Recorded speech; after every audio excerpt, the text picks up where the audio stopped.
여러분 안녕하십니까? 빅제입니다. 이번 시간에는 오스만 제국의 전성기를 가져오게 한 양대 핵심 제도인 데브시름의 제도와 티마르 제도에 관해 알아보겠습니다. 오스만 초기에는 공식적인 군대 조직이 없었습니다. 전쟁이 나면 마을 사람들이 각자의 무기를 들고 참전했죠. 그러다 오르한 시대에 야야와 미셀림이라는 군대를 조직하였습니다. 야야는 농부들로 농사를 짓다 전쟁이 나면 소액의 일당을 받고 전쟁에 동원되는 보병이었습니다. 전쟁에 참전한 대가로 일부 세금을 면제받기도 했습니다. 미셀렘은 기병으로 보병보다 전시 일당도 많았고 면세 혜택도 받았습니다. 그러나 이들은 상비군이 아니었습니다. 얼마 지나지 않아 오스만 군대가 니케아, 부르사, 니코메디아 등 성곽을 정복하면서 이들 유목민 전사의 한계가 도래하게 되었다는 것을 알게 되었습니다. 이들 성곽을 정복하는데 짧게는 3년, 길게는 9년이 넘게 걸렸기 때문인데 기존의 전사와 전술로는 높은 비잔틴 제국의 성을 넘을 수 없다는 사실을 깨달았습니다. 그리하여 일사불란하게 움직여야 하는 대규모 전투와 공성전에 성공하기 위해서는 전무성을 갖춘 정예화된 상비군이 필요하다는 것을 알게 되었습니다. 그래서 정예화된 직업군인을 양성하기 위한 데브시름의 제도가 시행되었습니다.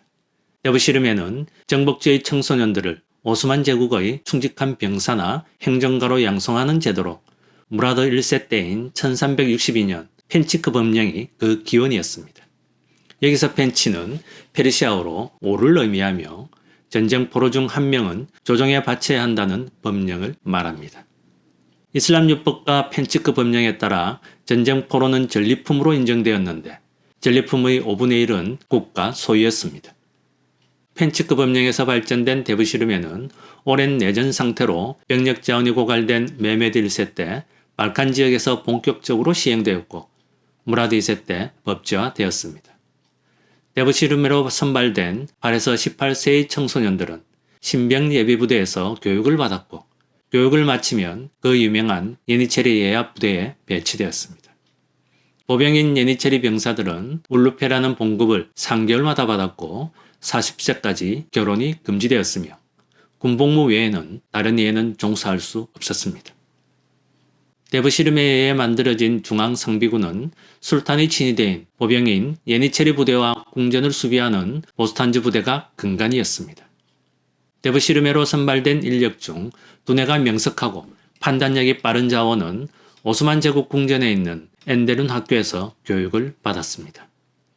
여기에서 능력을 인정받은 자들은 오스만 조정의 고위 관리로 임명되었고 나머지 인력은 예니체리 부대로 배치되거나 지방의 고위 관리 등으로 임명되었습니다.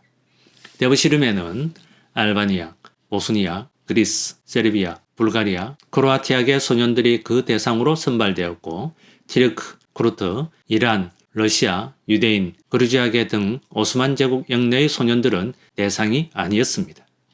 그 이유는 원래 이슬람법은 이교도인 전쟁 포로들을 노예로 삼거나 이슬람 세계 밖에서 노예를 사들이는 것 외에 영내의 무슬림과 기독교인들을 노예로 삼는 것을 엄격히 금지하였기 때문입니다.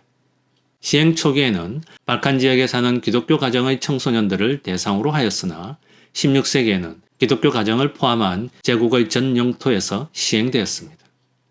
데브시름의 제도 시행 이후 조정의 고위 관리와 상주부대 지휘관들의 4분의 3은 데브시름에로 선발된 사람들이 차지했습니다. 데브시름의 제도는 일단 선발되면 신분 이동의 사다리를 타고 출세할 수 있다는 기대 때문에 갈수록 경쟁이 치열해졌습니다.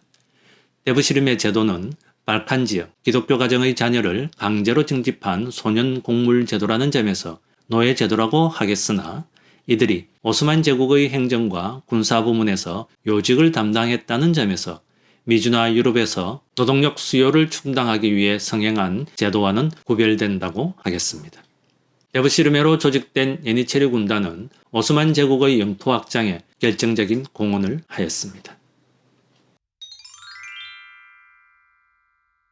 보병이 데브시름의 제도에 의한 예니체리로 대표된다면 기병은 티마르 제도에 의해 양성되었습니다.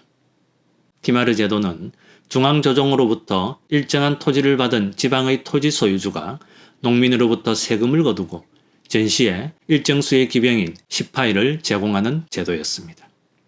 오스만 조정은 수도에서 멀리 떨어진 지방에 있는 토지를 공적에 있는 군인이나 관리에게 신분과 계급에 따라 나누어 주었는데 티마르, 제아메트, 하스 등 세 가지로 구분되었습니다.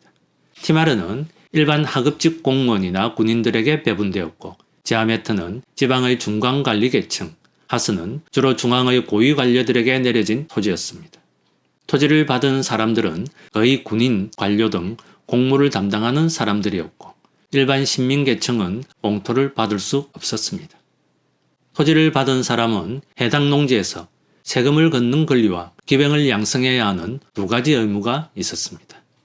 토지 소유자인 시파이는 조정을 대신하여 농민들로부터 세금을 걷었고 걷어들인 세금은 자신과 기병의 월급을 지급하고 말, 활, 방패, 창 등 전투 장비를 준비하는 비용으로 사용하였습니다. 티마르 제도는 정예 군대인 예니체리를 양성하는 대부시름의 제도와 함께 오스만 제국의 전성기를 가져오게 한 양대 핵심 제도였습니다. 오늘은 여기까지 하겠습니다.